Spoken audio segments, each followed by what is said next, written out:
বিমসের উদ্যোগে আয়োজিত আজকের ওয়ার্কশপ অন মেডিটেশন প্রোগ্রামে শীতের সকালে আপনারা অত্যন্ত কষ্ট করে এসেছেন, এজন্য আপনাদের সবাইকে শুভেচ্ছা জানাচ্ছি। আজকে আমাদের অনুষ্ঠানে প্রধান অতিথি হিসেবে আসন গ্রহণ করেছেন জেলা রংপুরের বিজ্ঞ চিফ জুডিশিয়াল ম্যাজিস্ট্রেট জনাব মোহাম্মদ হায়দার আলী। উপস্থিত আছেন বাংলাদেশ ইন্টারন্যাশনাল মেডিটেশন সোসাইটির প্রতিষ্ঠাতা চেয়ারম্যান অ্যাডভোকেট আপিল বিভাগ Bangladesh supreme court mister S N. Goswami. উপস্থিত আছেন এশিয়া আফ্রিকা মেডিটেশন অ্যাসোসিয়েশন আমা বাংলাদেশ চ্যাপ্টারের সম্মানিত চেয়ারম্যান অ্যাডভোকেট আপিল বিভাগ Bangladesh supreme court mister Pankaj Kumar Kundu. উপস্থিত আছেন মিস্টার খন্দকার মোহাম্মদ রফিক হাসনাই, পিপি নারী ও শিশু নির্যাতন ট্রাইব্যুনাল রংপুর এবং অ্যাক্রিডিটেড মেডিয়েটর। উপস্থিত আছেন mister Humayun Kabir Sikdar, advocate supreme court of Bangladesh and accredited mediator. উপস্থিত আছেন Mohammad Alamgir Hossain, advocate Bangladesh supreme court. উপস্থিত আছেন mister Khandakar Fakhrul Anam Benju, member case coordination committee Rangpur. সম্মানিত উপস্থিতি, এখন আমাদের মাননীয় প্রধান অতিথিকে ফুলের তোড়া দিয়ে গ্রহণ করছেন আমাদের বিমসের অন্যতম সদস্য আফরোজা শারমিন কণা।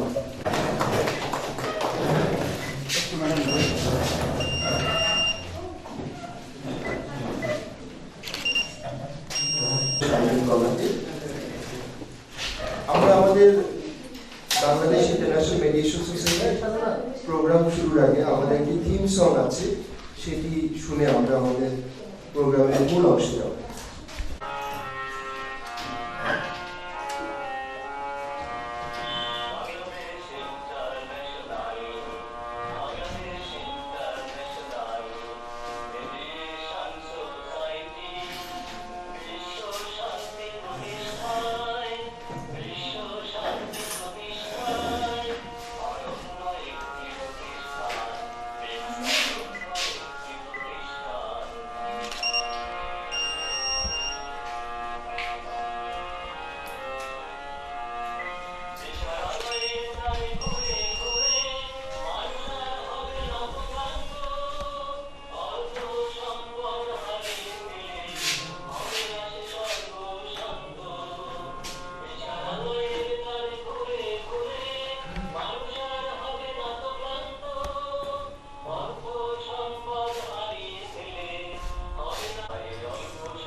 ধন্যবাদ সবাইকে। এখন বক্তব্য রাখার জন্য বিনীতভাবে অনুরোধ করছি বাংলাদেশ ইন্টারন্যাশনাল মেডিটেশন সোসাইটির সম্মানিত চেয়ারম্যান, বাংলাদেশ সুপ্রিম কোর্টের আপিল বিভাগের অ্যাডভোকেট মিস্টার এস.এন. গোস্বামী স্যারকে। এখন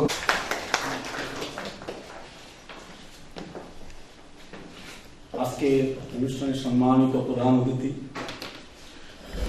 উপস্থিত বিজ্ঞ মেডিটেটরবৃন্দ, অ্যাক্রিডিটেড মেডিটেটরবৃন্দ এবং আজকে ওয়ার্কশপে অংশগ্রহণকারী প্রিয় বন্ধুগণ, সবাইকে বিমসের পক্ষ থেকে শুভেচ্ছা। প্রথমে বিমস সম্পর্কে দু একটি কথা বলতে চাই আমার কিনোট পড়বার আগে। বিংস 2017 সালে গণপ্রজাতন্ত্রী বাংলাদেশ সরকারের রেজিস্ট্রিভুক্ত একটি প্রতিষ্ঠান। এর আগের ইতিহাসটা আলোকপাত করতে চাই। 1984 সালে ইউনাইটেড নেশন কর্তৃক আমন্ত্রিত হয়ে মডেল ল তৈরি প্রক্রিয়ায় ব্যক্তিগতভাবে বাংলাদেশের পক্ষ থেকে আমি অংশ নিয়েছিলাম। আনসিট্রার একটি সিস্টার অর্গানাইজেশন সেই সময় ছিল, কিন্তু বর্তমানে ইউনাইটেড নেশন অর্গানাইজেশনের অধীনস্থ অথচ স্ব-সাহিত্য একটি প্রতিষ্ঠান আনসিট্রা, যা প্রধান অফিস আমরা সবাই জানি ওয়াশিংটন ডিসি। 1985-86 সালে সারা পৃথিবীর একটি আইনজীবীদের নিয়ে একটি সম্মেলন সেখানে অনুষ্ঠিত হয়েছিল। বিষয় ছিল যে সারা পৃথিবীর স্ট্যাটুটরি ল, এই লটাকে একত্রিত করে আমরা একটি ল 29 জন বিজ্ঞ আইনজীবী বন্ধু এবং 15 জন বিভিন্ন দেশের সমাজসেবীবৃন্দ একত্রিত হয়ে একটি সম্মেলনে কি হয় অনতিবিলম্বে একটি মডেল ল প্রণয়ন করা হবে। 1994 সালের ডিসেম্বরে একটি ছোট কমিটি হয়। সেই কমিটির নাম রাখা হয় লিয়াজো কমিটি অফ মডেল ল। সেই কমিটির অন্যতম একজন সদস্য হিসাবে আমরা চেষ্টা করেছিলাম একটি মডেল ল পৃথিবীকে উপহার দেওয়ার জন্য। 1995 সালে সেক্টরে পরিচিত এবং এ পর্যন্ত পৃথিবীর 78টি দেশ স্বাক্ষর করেছে, বাংলাদেশ অপেক্ষাধীন। এবং প্রথম সিঙ্গাপুর একটি কনফারেন্স হয়, যে কনফারেন্স শেষে মডেল লটা উপস্থাপিত হয় এবং সমগ্র পৃথিবীর থেকে স্বাগত জানিয়ে বলা হয় একটি ইনস্টিটিউট করা যেতে পারে কিনা। যে ইনস্টিটিউটের প্রধান কাজ হবে মেডিয়েটর তৈরি করা। আর মেডিয়েটর বলতে গিয়ে অভিধানিকভাবে আমরা যেটা জানি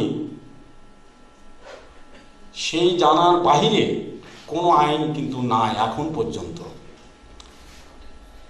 মাধ্যমে, এবং সেখানে স্থির করা হয় যা সিঙ্গাপুর কনভেনশন নামে পরিচিত, যে একটি ইনস্টিটিউট করা হবে, যে ইনস্টিটিউটের অধীনে একটি সিলেবাস প্রণীত হবে, যে সিলেবাসের মাধ্যমে সমগ্র পৃথিবীর উৎসাহী সমাজসেবী আইনজীবী এবং বিভিন্ন প্রফেশন থেকে যা আগ্রহী তাদের প্রশিক্ষিত করা হবে। Bangladesh international medicine society IMA একটি কর্পোরেট মেম্বার এবং গত 29 তারিখ থেকে 29শে নভেম্বর 2019 আইএমআই এর সঙ্গে একটি স্মারক অর্থাৎ MOU স্বাক্ষরিত হয়, যা বলে Bangladesh international medicine society part of IMI। বলতে পারি বাংলাদেশ ইন্টারন্যাশনাল মেডিসিন সোসাইটি কোনো এনজিও না, সেলফ কন্ট্রিবিউটরি একটি প্রতিষ্ঠান এবং সমগ্র পৃথিবীতে 29টি দেশে 29টি প্রতিষ্ঠান গড়ে উঠেছে যারা সেলফ কন্ট্রিবিউটরি প্রতিষ্ঠান হিসাবে পরিচিত। এবং সেই পরিপ্রেক্ষিতে বর্তমানে IMI এর 5 জন ডাইরেক্টর বিলস কর্তৃক মনোনীত হতে যাচ্ছে। অতি সংক্ষেপে যে কথা বলার চেষ্টা করছি সেটা হচ্ছে কোন প্রতিষ্ঠান সেলফ কন্ট্রিবিউটরি হতে পারে যা IMI সুশৃঙ্খলভাবে প্রমাণ করতে পেরেছে যে সমগ্র পৃথিবীতে আজকে 29টি প্রতিষ্ঠান যারা সেলফ কন্ট্রিবিউটরি প্রতিষ্ঠান, যা অন্যতম বাংলাদেশ ইন্টারন্যাশনাল মেডিসিন সোসাইটি। আসলে বাংলাদেশ ইন্টারন্যাশনাল মেডিসিন সোসাইটি মূল কাজ বাংলাদেশ সহ আইএমএ অনুমোদিত কতগুলো দেশে মেডিটেশন সম্পর্কে প্রশিক্ষিত একটি বাহিনী তৈরি করা। আমরা বিশ্বাস করি একজন ভালো মিডিয়েটর একজন ভালো লিডার হতে পারে। বিচারাঙ্গনে সমগ্র পৃথিবীর একই অবস্থা ছিল 1984 সালে। প্রতিবেশী দেশ ভুটান সম্পর্কে আমরা প্রথম বলতে চাই, 1984 সালে ভুটানের মামলার উচ্চ আদালতের সংখ্যা ছিল লক্ষাধিক। আজকে অর্থাৎ আমি যে সময় পরিসংখ্যান রিপোর্ট বলতে চাচ্ছি, 2018 সালের ডিসেম্বর উচ্চ আদালতে মামলার সংখ্যা ছিল মাত্র 3টি। আমরা যেটা জেলা লেভেল বলি, লোকগীত তারা বলে থাকে, সেই জেলা লেভেলের মামলার সংখ্যা কিন্তু সেই সময় ছিল 0 2018-তে। আমি এখানে আসবার আগে গত পরশু আমাদের ওখানে বেলিংস একটি শাখা অফিস হয়েছে, জিজ্ঞাসা করে তাদের তথ্য অনুযায়ী উচ্চ আদালতে মাত্র 6টি মামলা এখন সেটা মিডিয়েটরের দ্বারা নিয়ন্ত্রিত, অর্থাৎ প্রকৃতপক্ষে ভুটানের উচ্চ আদালতে কোনো মামলা পেন্ডিং নাই। এখন পর্যন্ত সেখানে মামলার সংখ্যা অনেক অনেক বেশি। বাংলাদেশের 36 লক্ষ মামলা উচ্চ আদালতে এখন বিচারাধীন, শুধুমাত্র উচ্চ আদালতে। নিম্ন আদালতে ভয়াবহ দৃশ্য। আমাদের সাবেক প্রধান বিচারপতি মোজাম্মেল হোসেন তিনি বলেছিলেন যে মামলা আসতেছে এবং যে মামলা সৃষ্টি হচ্ছে, সৃষ্টি মামলা বাদ দিয়ে 2017-তে যে মামলাগুলো ছিল সেটাই যদি আমরা প্রতিদিন যদি কর্মঘণ্টা 8 ঘন্টা ব্যয় করতে পারি তাহলে 130 বছর সময় লাগবে। আমরা সবাই জানি, জানা যদি আমরা চেষ্টা করি, চেষ্টা না করলেও গ্রামের মানুষ জানে, ওই পাড়ার মানুষ জানে, ওই পরিবারের মানুষ জানে। যদি ক্রিমিনালের কথা বলি, ক্রিমিনাল জুরিসপ্রুডেন্সে অপরাধী কে তারা কিন্তু জানে। দেওয়ানি অর্থাৎ সিভিল কেসের কথা আমরা যে বলি, আমরা জানি যে কিভাবে এই সম্পত্তিটা কার কাছে কিভাবে হস্তান্তরিত হয়েছিল, অথবা ওয়ারিশদেরকে পাওয়ার অধিকার আমরা সবাই জানি। কিন্তু আমাদের সংঘাতপূর্ণ মামলার ব্যবস্থার কারণে সাক্ষ্য আইনের উপর আমরা নির্ভরশীল।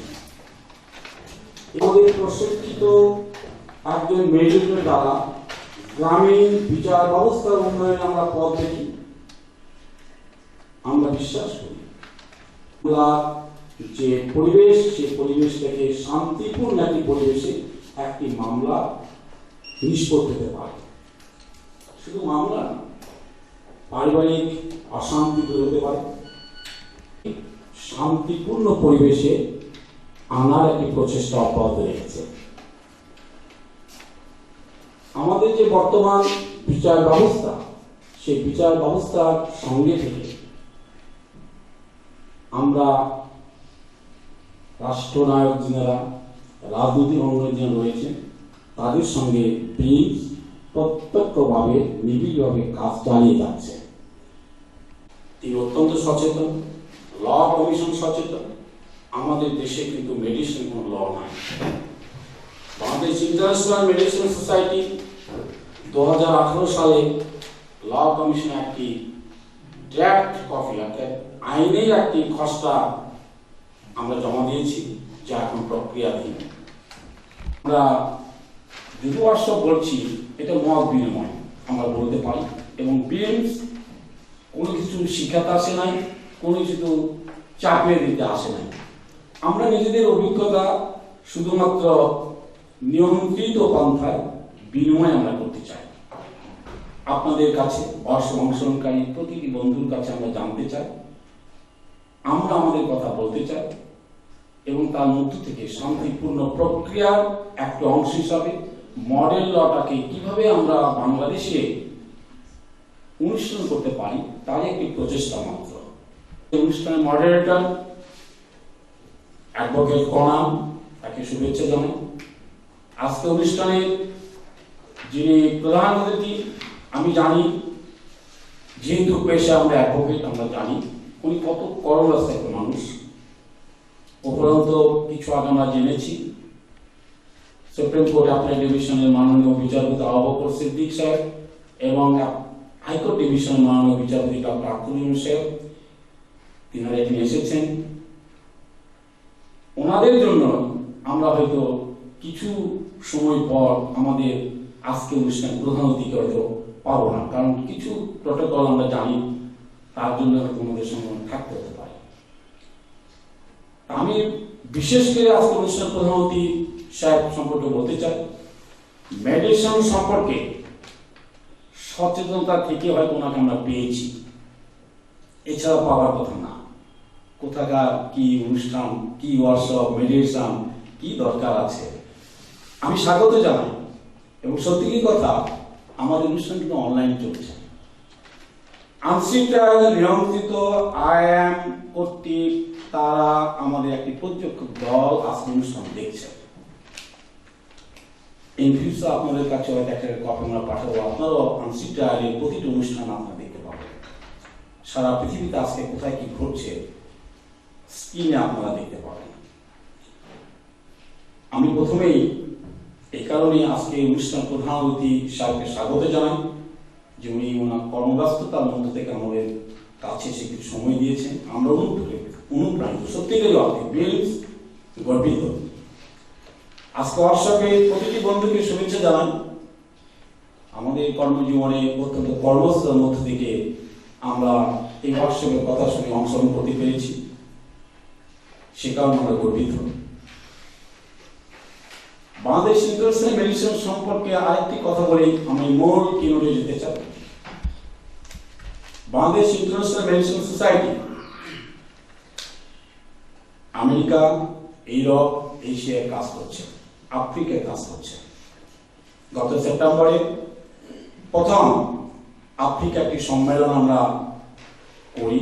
আফ্রিকার মাননীয় প্রেসিডেন্ট, তানজানিয়ার প্রেসিডেন্ট সহ আফ্রিকার 8টি দেশের প্রধানমন্ত্রী বর্গ উপস্থিত ছিলেন। বাংলাদেশে প্রতিনিধিত্ব করেছিলেন সম্মানিত attorney general mister Mahbub Alam. তিনি সে সম্মানে কিনোট উপস্থাপন করেছিলেন। বাংলাদেশ ইন্টারন্যাশনাল মেডিসিন সোসাইটির নেতৃত্বে আফ্রিকা এশিয়া মেডিসিন অ্যাসোসিয়েশন প্রতিষ্ঠা লাভ করে এবং যা আফ্রিকা কর্তৃক স্বীকৃত একটি মেডিসিন সোসাইটি। আগামী আগস্টে বাংলাদেশে দ্বিতীয় সম্মেলন হতে যাচ্ছে। আজকে ওয়ার্কশপে উপস্থিত সবাইকে সেখানে আমন্ত্রণ জানাই, অগ্রিম আমন্ত্রণ। আর একটা অফিস প্রতিষ্ঠার দ্বারা বাংলাদেশ মাদ্রিদ মেডিকেল একটা অ্যাসোসিয়েশন গঠন করা হয়েছে এবং আগামী এপ্রিলে লাস্ট উইকে কনফারেন্স অনুষ্ঠিত যাচ্ছে Madrid, Spain. IMEI head office Hague দ্বারা সমগ্র পৃথিবী নিয়ন্ত্রিত হচ্ছে এই মেডিটেশন আন্দোলন। ওয়াশিংটন ডিসি হেড অফিস আনসিটা, সেখানে নিয়ন্ত্রিত করছে আনসিটারের অধিভুক্ত প্রতিটি দেশের মডেল বা প্রতিষ্ঠার একটি প্রচেষ্টা। সমগ্র পৃথিবী একটি দেশ, মানব জাতি তার যদি অধিবাসী হয়ে থাকে, সন্তান হয়ে থাকে, তার একজন মেডিটেটর শান্তিপূর্ণ সহাবস্থান প্রতিষ্ঠার একজন লিডার। সেই লক্ষ্য রেখে আজকে ওয়ার্কশপে আমি কিনোট উপস্থাপন করতে যাচ্ছি। আবারও সবাইকে স্বাগত জানাই। আমি আমার লিখিত কিনোট হয়তো সবার কাছে আমরা দেওয়ার চেষ্টা করেছি। আমি শুধু পড়ব, এর বাইরে কিছু না। এরপরে আমরা প্রস্তুত পর্বে আমরা কিছু মত বিনিময় করব। আমরা সবাই জানি সৃষ্টিকর্তা একটু মানুষকে সব কিছু দিয়েছেন, যদি সে মানুষ তার নিজস্ব জ্ঞান অর্জন দ্বারা সেটা জানার প্রচেষ্টা করে। এই প্রশ্নটা এই কারণে আসতেছে,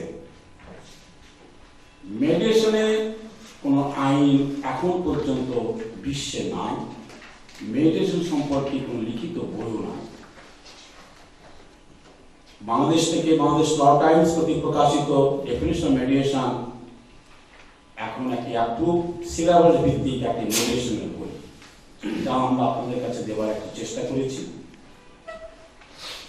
সৃষ্টিকর্তার যে জ্ঞান অর্জনের যে প্রচেষ্টা, তিনি কিন্তু প্রথম যে কথাটা আমরা বিভিন্ন শাস্ত্র দ্বারা পবিত্র গ্রন্থের মধ্য থেকে আমরা জানতে পারি যে জ্ঞান অর্জন করা, অর্থাৎ একটা মানুষকে সবকিছু দেওয়া হয়েছে প্রকৃত জ্ঞান অর্জন দ্বারা আমরা সে জ্ঞান সমৃদ্ধ আমরা নিজেদের তৈরি করতে পারি।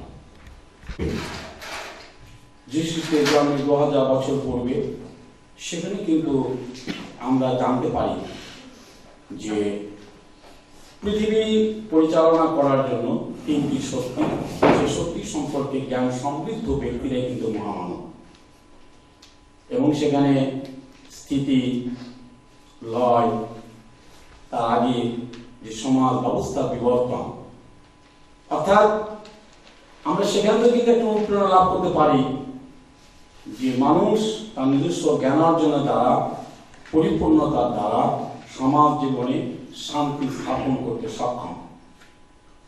যদি প্রাচীন ভারতের দিকে যাই তাহলে কিন্তু আমরা সেখানে দেখতে পাই বিভিন্ন প্রক্রিয়া।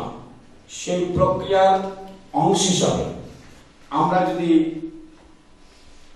আইনের অংশ হিসাবে ধরে নিই তাহলে বলতে পারি যে যীশু খ্রিস্টের জন্মের 450 সালে পরে খ্রিস্টপূর্ব 450 সালে গৃহীত রোমান 12 টেবলস বিরোধ নিষ্পত্তিতে মধ্যস্থতা বিকাশে গুরুত্বপূর্ণ ভূমিকা পালন করছে। আমরা Bangladesh international meditation society, Bangladesh Madrid meditation অ্যাসোসিয়েশনের সম্মিলিত প্রচেষ্টায় আমরা 12 প্লাইয়ের উপর রিসার্চ ওয়ার্ক করছি।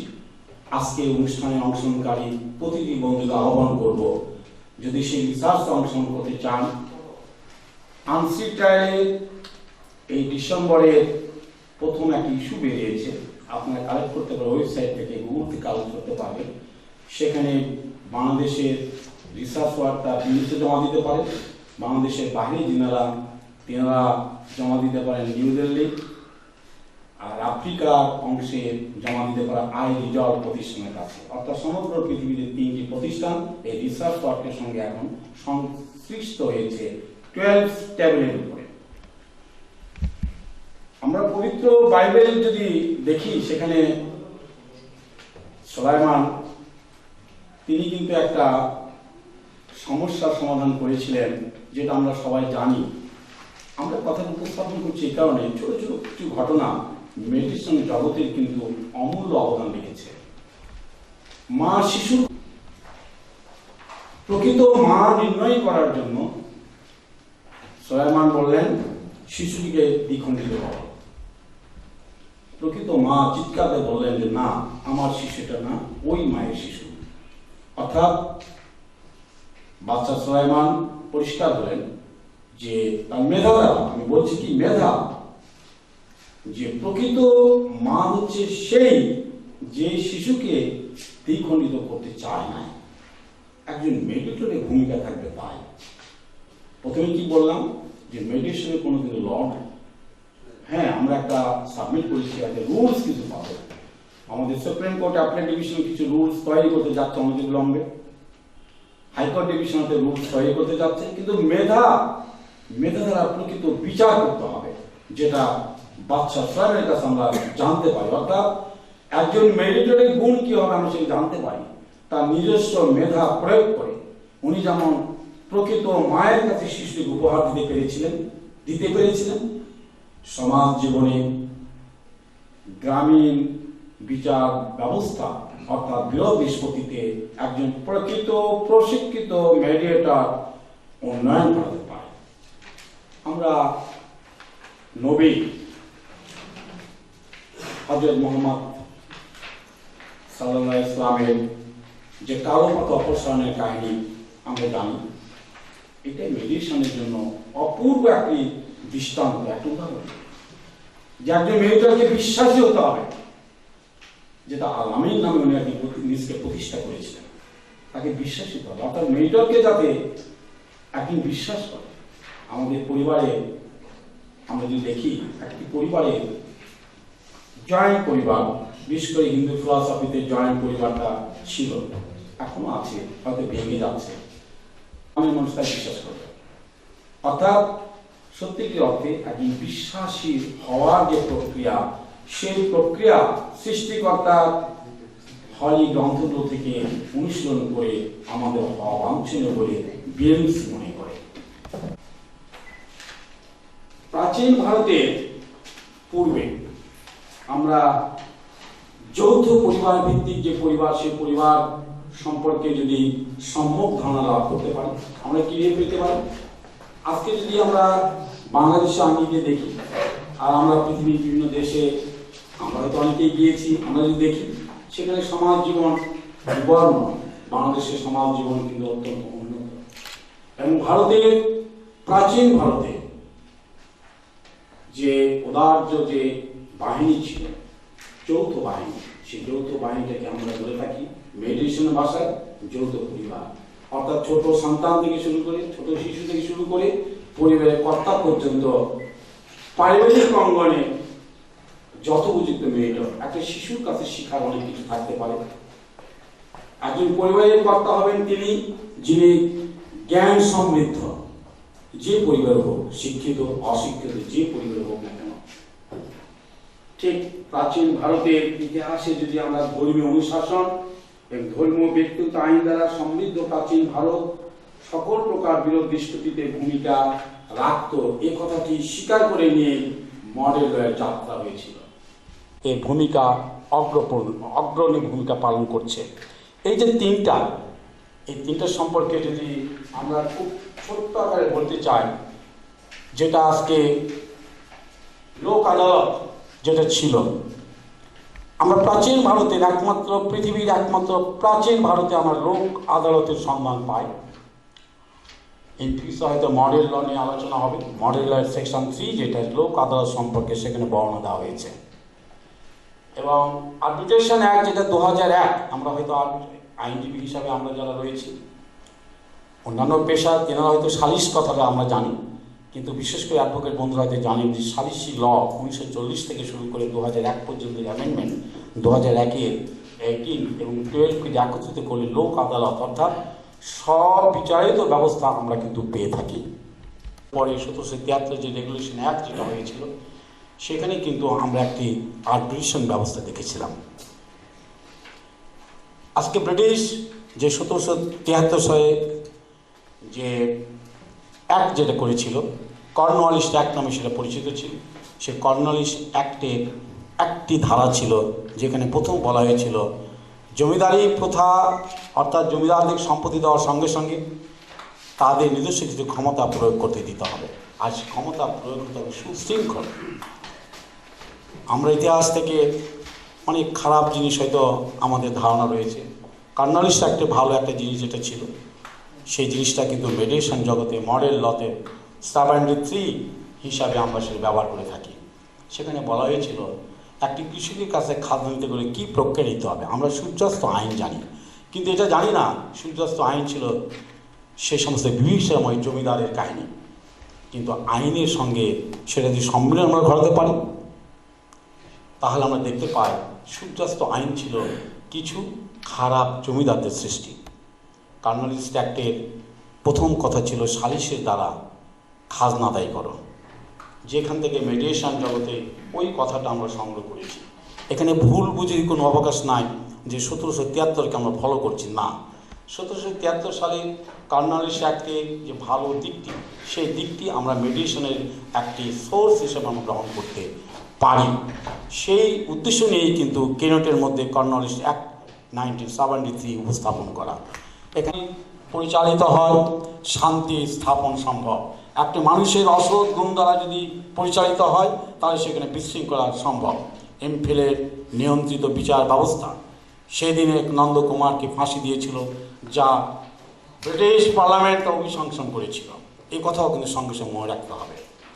কর্নওয়ালিস অ্যাক্টের পরে ওয়াশিংটনের যে ল, এবং পরে ইমফেল জাস্টিস প্রধান বিচারপতি ইমফেলের দ্বারা নন্দকুমারের যে ফাঁসি, সব কথা কিন্তু আকর্ষিত করেছিল ব্রিটিশ পার্লামেন্ট, অভিশংসন করা হয়েছিল। মেডিটেশন পড়তে গিয়ে এই কথাটাকে আমাদের স্মরণে রাখতে হবে। আমরা ইন্ডিয়ান আর্বিট্রেশন অ্যাক্ট 1999 এটা কিন্তু আমরা যারা সিপিসি সম্পর্কে ইতিহাস জানি, কোড অফ সিভিল প্রসিডিউর একই সঙ্গে ছিল। সেখানে এসআর অ্যাক্ট, আর্বিট্রেশন, রেজিস্ট্রেশন সহ সব কিছু ছিল সংক্ষিপ্ত আকারে। যার 1959 সালে যখন আইনের মধ্যে আর্বিট্রেশন প্রয়োগ করা হয়েছিল, সেই প্রয়োগের মাঝখান দিয়ে একটি কথা এসেছিল যে যদি স্ট্যাটিউটরি লটাকে সুশৃঙ্খল করতে হয় তাহলে অবশ্যই আর্বিট্রেশন রাখতে হবে। আর্বিট্রেশন যেটা আমরা বর্তমান যে কন্ট্রাক্ট অ্যাক্ট, সেই কন্ট্রাক্ট অ্যাক্টের যে এগ্রিমেন্ট, সেই এগ্রিমেন্ট আকারে বলতে পারি।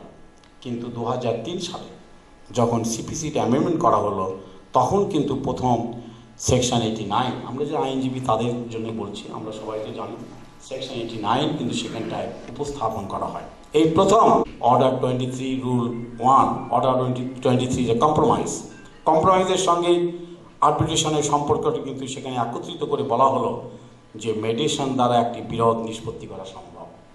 আবারও বলছি, আমরা মেডিয়েশন 2017 সাল পর্যন্ত মেডিয়েটর শব্দটা পাই, মেডিয়েশন শব্দটা পাই সিপিসিতে, কিন্তু মেডিয়েশনটা কি, মেডিয়েটরটা কি, রোল অফ মেডিয়েটর কি, আমরা কিন্তু সিপিসিতে অথবা বাংলাদেশে প্রচলিত কোনো আইন অথবা পৃথিবীর কোনো আইনের মধ্যে কিন্তু এখন আমরা পাই নাই।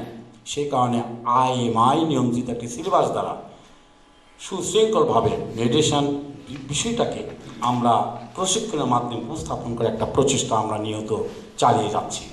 ঠিক যে মেডিয়েটর শব্দটি কীভাবে রাখা হয়েছে, লিগ্যাল এডের কলামের মধ্যে লিখে দেওয়া হচ্ছে লিগ্যাল এড অফিসার যিনি 2006 যে লিগ্যাল এডের যে আইনটা পরবর্তীকালে যে আসছিল সেগুলো কিন্তু আমরা পেয়ে থাকি। কিন্তু এক্সপ্লেনেশন করতে গেলে তো বিভিন্ন স্টেজ অফ মেডিয়েশন, আমরা একটি বিরোধ নিষ্পত্তি করার জন্য আজকে প্রচলিত আইনে অর্থঋণ আদালত বলি, লেবার কোড বলি, ইলেকট্রিসিটি রেগুলেশন বলে থাকি, ইলেকট্রিসিটি অ্যাক্ট বলে থাকি, কোথাও কিন্তু তার কোনো ব্যাখ্যা নাই। কিন্তু আমরা একটি কথা সুস্পষ্টভাবে বলতে চাই, এই অস্ত্রের মাধ্যমে আমরা জানাতে চাই যে আসলে মেডিয়েশনটা সেই ব্যক্তি করতে পারে যে প্রকৃত মেডিয়েশন সম্পর্কে কিছু জ্ঞান অর্জন আমরা যদি করি, বন্ধুত্ব সৃষ্টি করব বিরোধপূর্ণ দুটো পার্টির মধ্যে করতে পারে, অর্থাৎ তার নিজস্ব সচেতনতা দ্বারা। আর এই সচেতনতাকে মডেল লতে বলছে যে সচেতনতা সেটাই হবে যেটা কম্প্রোমাইজ অর্ডার 23 যেটা আমরা পেয়ে থাকি সিপিসিতে। সেখানে বলা হচ্ছে কম্প্রোমাইজের ধারণা দিতে হবে দুই মানুষের মধ্যে। যদি কম্প্রোমাইজের ধারণা দুইটা মানুষের মধ্যে আমরা দিতে পারি, তাহলে আমরা সঠিক একজন মেডিয়েটর হিসাবে নিজকে প্রকাশ করতে পারবো। আর যদি একজন সঠিক মেডিয়েটর হতে পারে, রোল অফ মেডিয়েটর কী হবে, যেটা প্রথমে বলার চেষ্টা করেছি, আপনি বিশ্বাস অর্জন করতে হবে দুটা পক্ষের কাছে। আর দুটা পক্ষের কাছে মাননীয় বিচারক, আমরা যদি বিচার ব্যবস্থা আসি, যদি আমরা জানতে পারি এই মাননীয় বিচারক সঠিক বিচার করবেন, ন্যায় বিচার করবেন, তার মানে দুই পক্ষই সত্য কথা কিন্তু সাক্ষী দ্বারা বলে যাবো। অনেক সময় দেখা যায় কিছু ডিসিশন, আমরা যারা আইনজীবী আমরা জানি একটা সাক্ষীতে একটা বিচার কিন্তু সম্ভব হতে পারে, কিন্তু তার অর্থ এটা নয় যা একজন নিষ্পাপ মানুষকে শাস্তি দেওয়ার জন্য একটা সাক্ষীকে ব্যবহার করব। অনেক সময় অনেক বিচারকদের আমরা দেখেছি, উচ্চ আদালতে আমরা দেখেছি, কেন একটা সাক্ষী দিয়ে বিচার হতে পারে না? আমরা তখন বলার চেষ্টা করি হতে পারে, কিন্তু সেই সাক্ষীটা সত্যিকারই সাক্ষী কিনা, আপনি মাননীয় বিচারক হিসাবে আপনি যে কাগজপত্র দেখছেন সেই কাগজপত্রের মধ্যে ওই একটা সাক্ষী দ্বারাই বিচার নিষ্পত্তি করা সম্ভব কি না? যদি আমরা দেখি যে হ্যাঁ সম্ভব, পরিপূর্ণতা সম্ভব, অবশ্যই সম্ভব, কিন্তু আমরা আমাদের বাস্তব জীবনে লক্ষ্য করে থাকি সাক্ষীরা মিথ্যা কথা বলে। এই সাক্ষীদের মিথ্যা কথা থেকে সত্য কথা বের করার জন্য কিন্তু সিদ্ধান্ত করা হয়েছে উচ্চ আদালতে। ওই মিথ্যার মধ্য থেকে সত্য জিনিসটা বের করে নিতে হবে।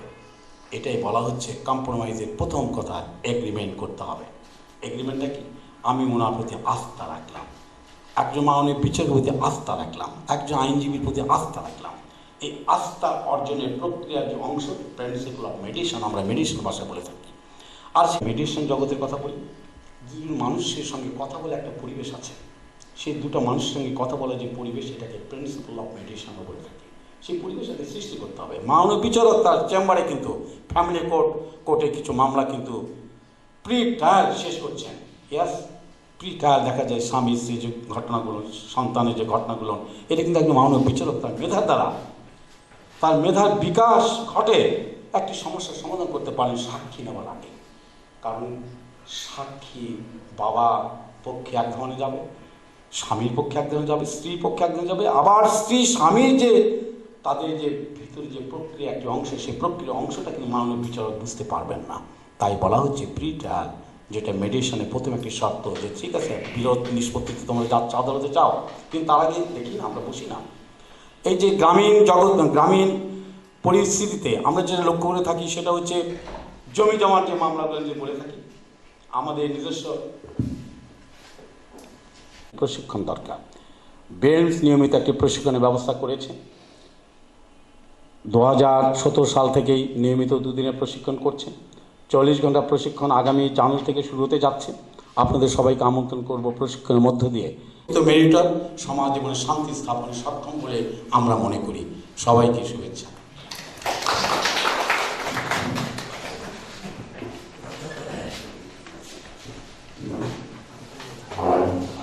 ধন্যবাদ।